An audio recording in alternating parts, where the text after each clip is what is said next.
Good evening. Welcome to Progressive Soup. This is not Wednesday evening, but for all practical purposes, we'll call it Wednesday evening. Went to an event. Mr. Pietris and I went to an event. He went there also. We had some friends of ours that went to an event on Thursday night where Elizabeth Esty, who is the congressional representative from Connecticut's 5th District, which encompasses Danbury, out toward Cheshire, and a fair amount of, well, about a fifth of Connecticut because there are 5 districts. And I got an opportunity to ask her a question about superdelegates. And Connecticut has 14 superdelegates, and all of them at this point, all of them early on, back before there was even a Bernie Sanders really in the campaign, they all pledged themselves, or at least indicated a preference for Hillary Clinton. What's a superdelegate? Superdelegates are party officials that members of Congress, senators, governor, and people that have been affiliated with that particular party for a lot of years, party elders, if you will. And so I had an opportunity to ask her a question about superdelegates. So my question was, if Bernie Sanders wins Connecticut, and we really don't know how that's going to shake out, because there really haven't been any polls so far for Connecticut that I've seen. I do know that we have a huge contingency of people on the ground in Connecticut for Bernie Sanders. I've met a lot of them. We've had a few of them on the show, but it's just an amazing group of people, mostly young people, but some of us are less young than others, let's just say. So I asked her, if Bernie Sanders wins Connecticut, will she consider changing her superdelegate preference from Hillary Clinton to Bernie Sanders?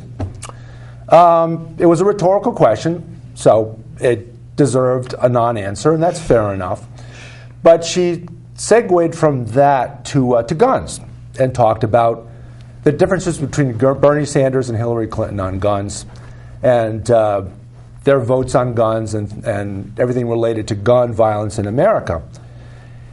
And she touched on Newtown, of course, because that's part of her district. And she mentioned the horrible thing that happened in Newtown, the murder of 26 people by a young man that came into the school to Sandy Hook Elementary with essentially an automatic weapon and a couple smaller backup weapons, and killed 26 students and teachers in the matter of less than 3 minutes.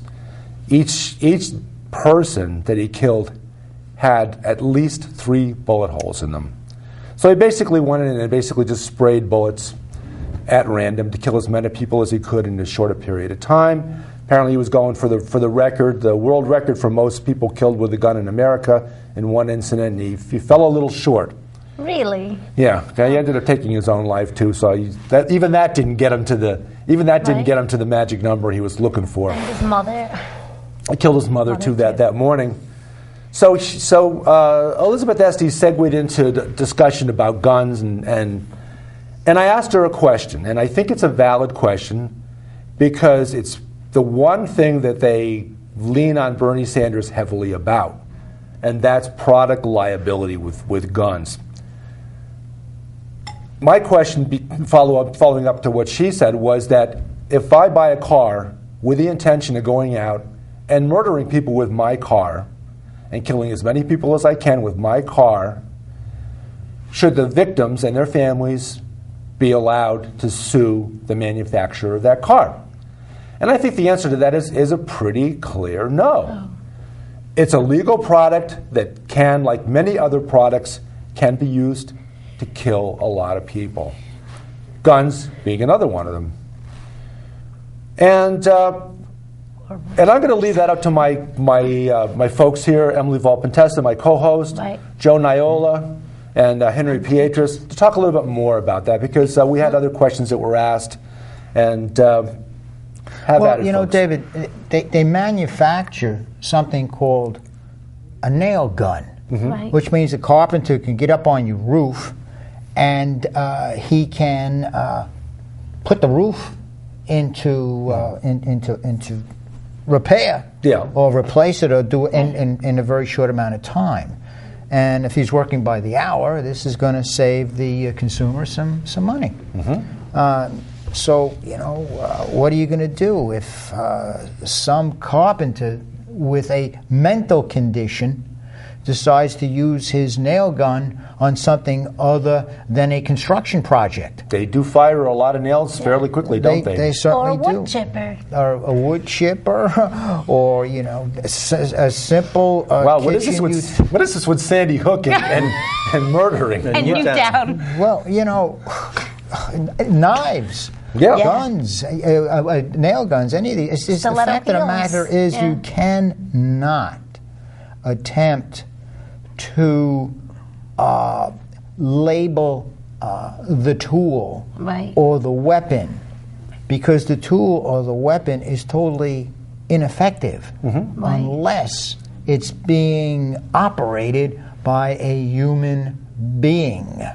Now, one intelligent approach would be to take into consideration mental health and to do as much diligence as possible to prevent dangerous tools or weapons from getting into the wrong hands.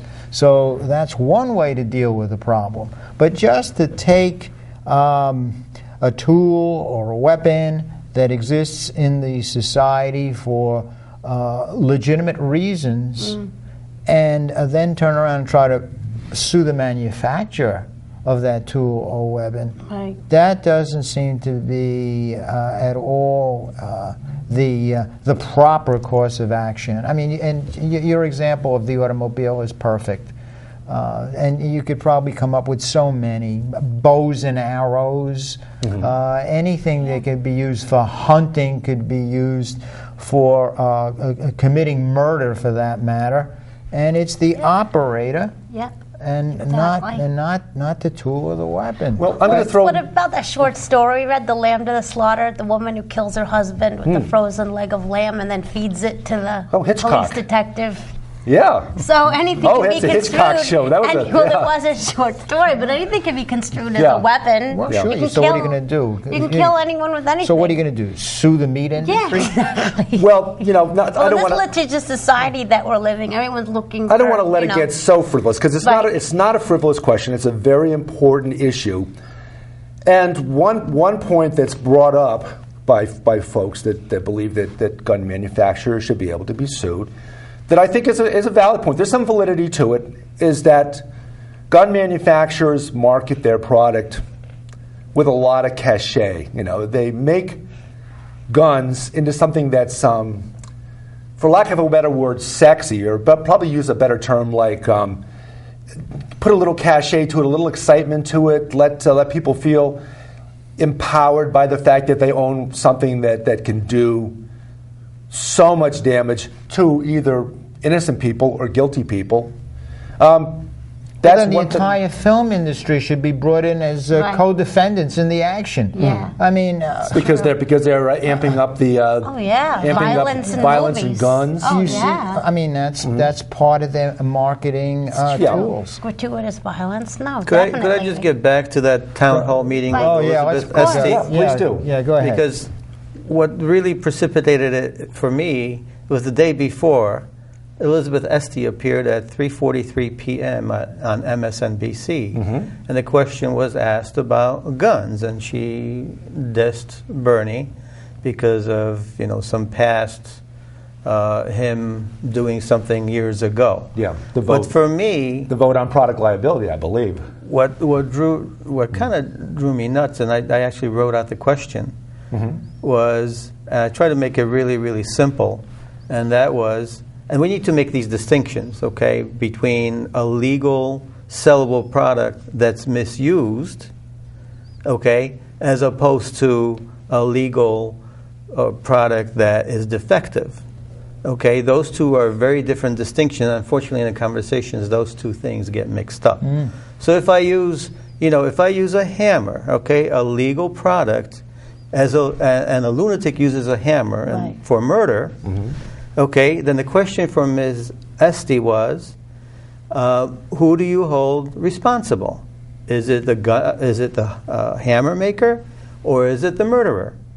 Okay. The murderer. Now, of course, if the hammer is defective, okay, then yes, we go, after that hammer maker for making a defective product. But those are two different and separate distinctions.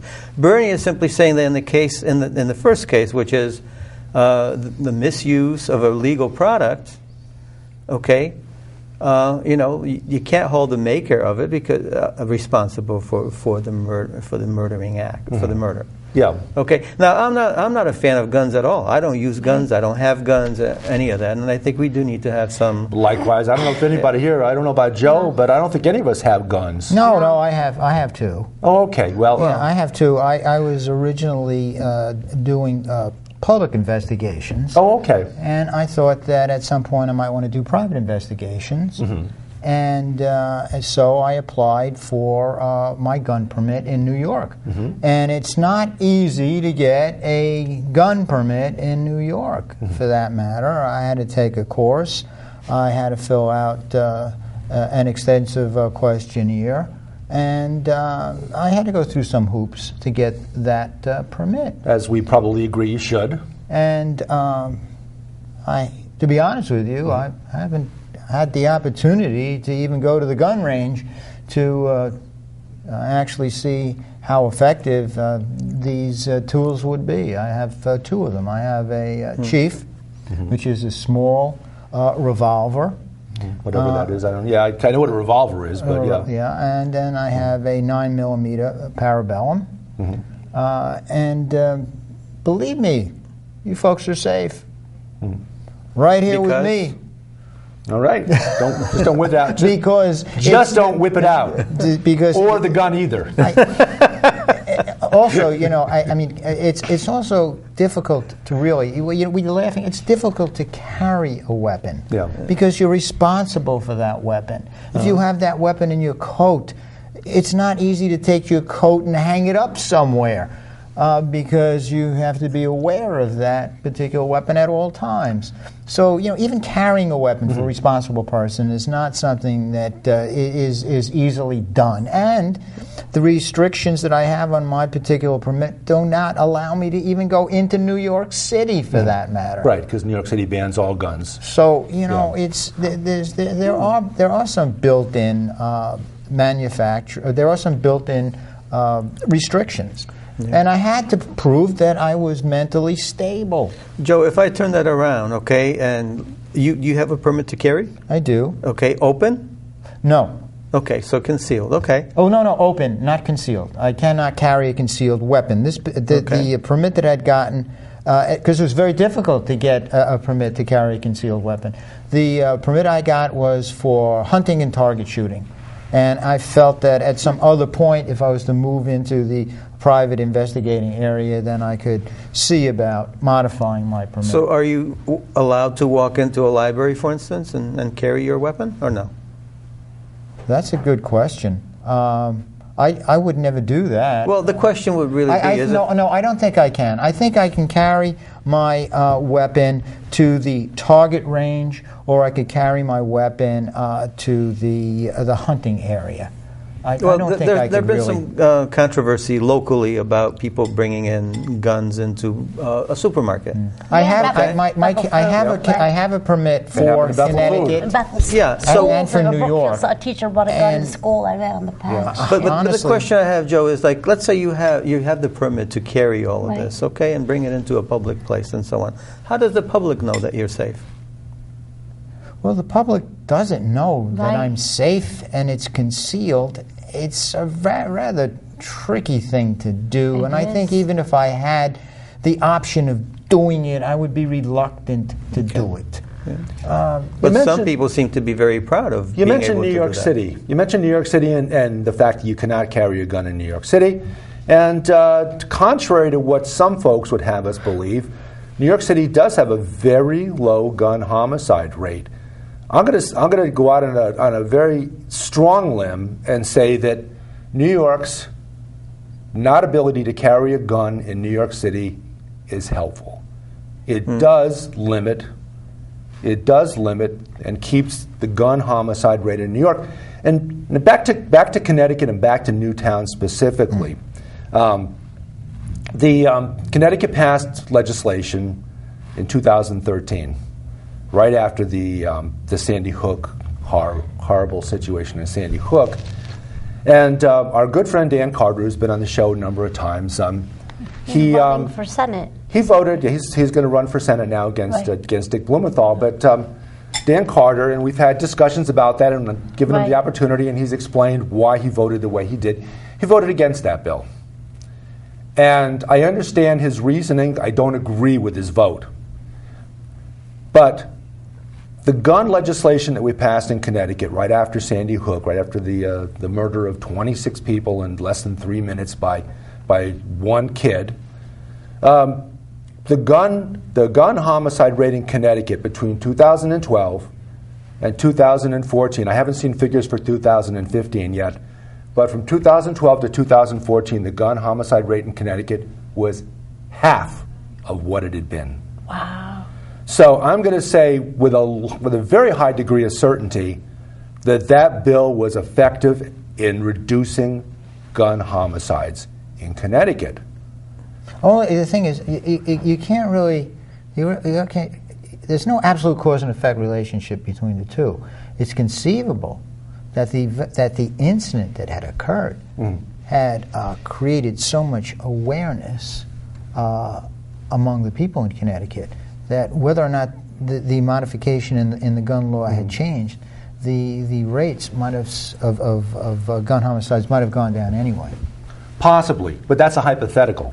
And I don't want to deal in hypotheticals when I have the facts on the table that half between 2014 and the year 2012 and the year 2014. Now, what ifs? But there's two variables there. I understand what you're saying, and I'm giving some credence to what you're saying. Now, when we talk about the two candidates in the election from the Democratic Party side, Hillary Clinton and Bernie Sanders is absolutely in favor of everything that went into that 2013 law in Connecticut. You have to mention absolutely where they were talking in agreement. In that bill, it had to do with assault weapons, did it not? Yep. That's the part that people should be aware of. It banned them going forward.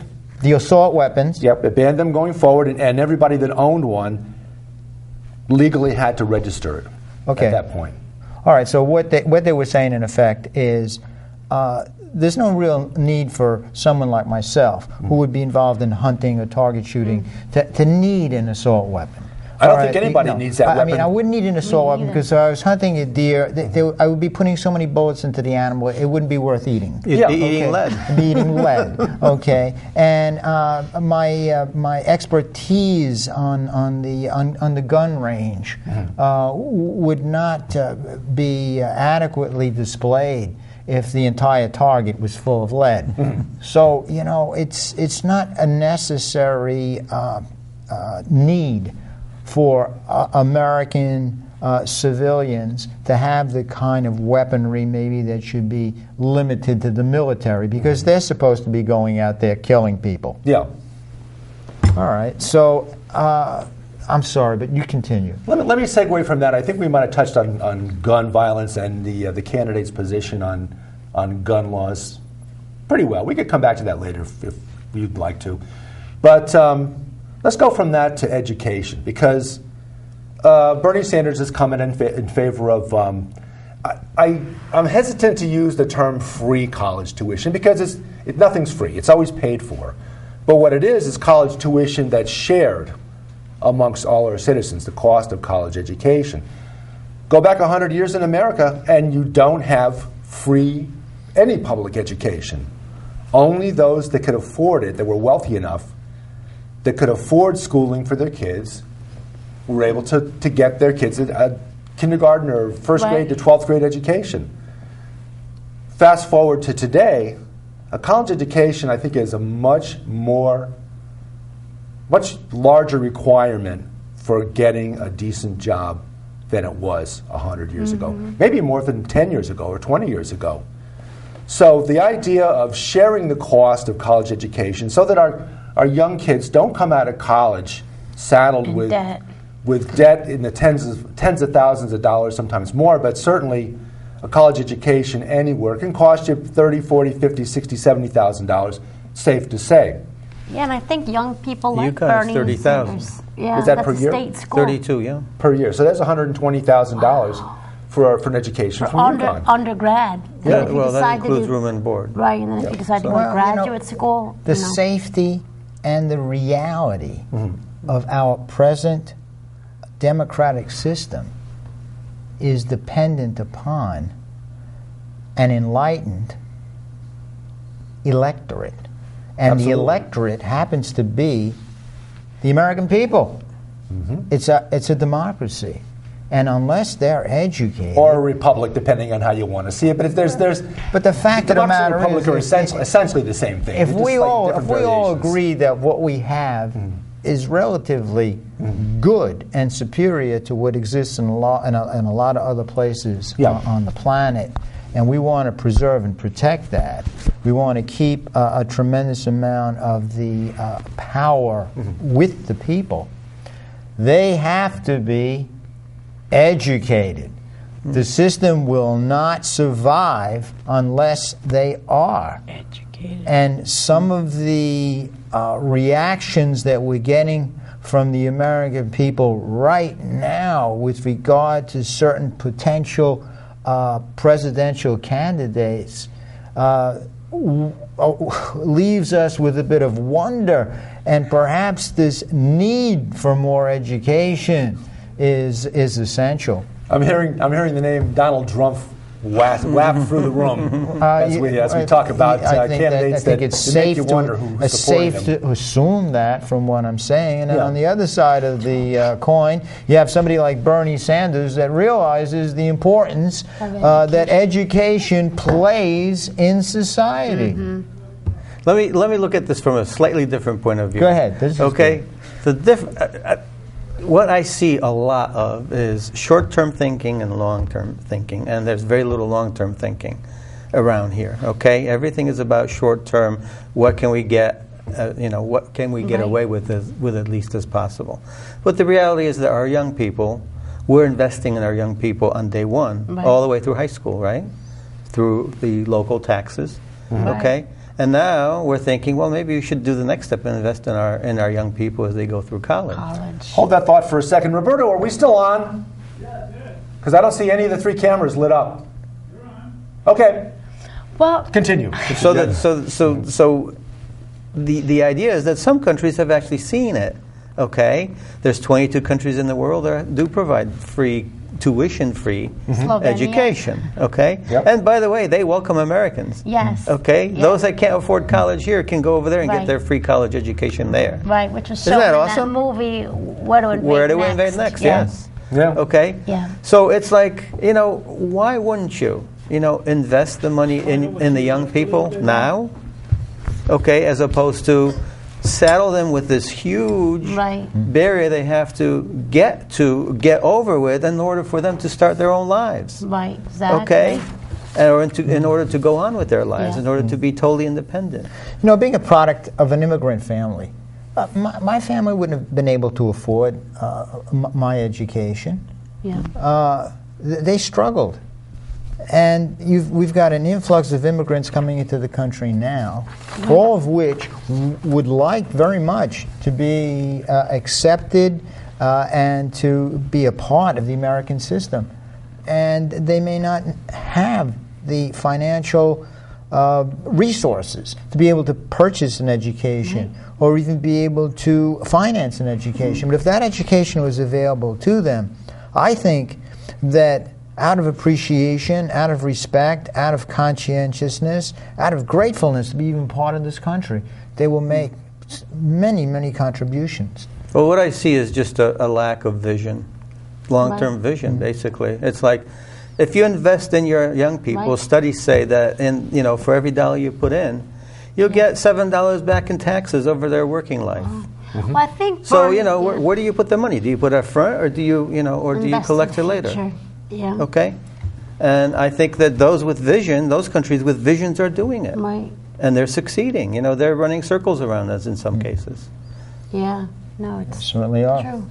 No, I think Bernie is appealing to young people. My niece, who's 10, she comes home and she said she had a dream Bernie Sanders came to her school. So I don't know if they're talking about him in schools, but I think maybe they're talking about the fact that he does want free education for young people, and somehow he's appealing to young people. He certainly is. I mean, the internet buzz on Bernie Sanders is unbelievable. And the number of celebrities that are coming out on his behalf. Tim Robbins gave an introductory speech to a Bernie Sanders appearance. And just listening to Tim Robbins led me to think, well, what the heck can Bernie say after what Tim just said about him and what he means to the country? It was terrific. Yeah. Sarah Silverman, she's an incredible entertainer, and she's a fantastic proponent for the Bernie Sanders message. Listening to her. Optimism. It's optimism, and I think that's the great divider between the two candidates. Danny DeVito, of all people. Danny DeVito, Spike Lee, Danny Glover, Harry Belafonte, Rosario Dawson. Yeah. She's awesome, by the way. Yeah. I saw her stuff. Yeah, she's a really... And then, of course, Killer Mike, who's not a killer, but he's capable of getting the message. Is he a killer? No, not a killer. That's what they call. I guess these rappers, they have these nicknames. They've got a certain certain image they have to live up to. Not to mention Cornel West. Not the tremendous professor Cornel West. Yeah. Is it Nina Turner, the senator? She was in New Haven April 7th. Oh, and to tell you, I got to share. Look, we have a Bernie breakfast every Saturday morning from 8 to 10. Okay. Brookfield Panera Bread. We have two new people. Okay, actually 4 new people, and we're plugging them in and telling them all about how to get plugged in and how to reframe some of the questions. Okay, we're going to continue the discussion as we fade out, but we'll pick it up. We have a show coming up tomorrow at noon 30. We'll start the show with this one. This is a good one. Well, it was just awesome because at the moment we were talking about Michael Moore and his "Where Do We Invade Next?" Right. And one of our people, because I was saying I was talking about the movie. Somebody ahead in front of me saw that there was a guy overhearing us, and he was texting like crazy. Mm-hmm. So they take a button and give it to him. They invite him to come over, and he tells us, number one, he's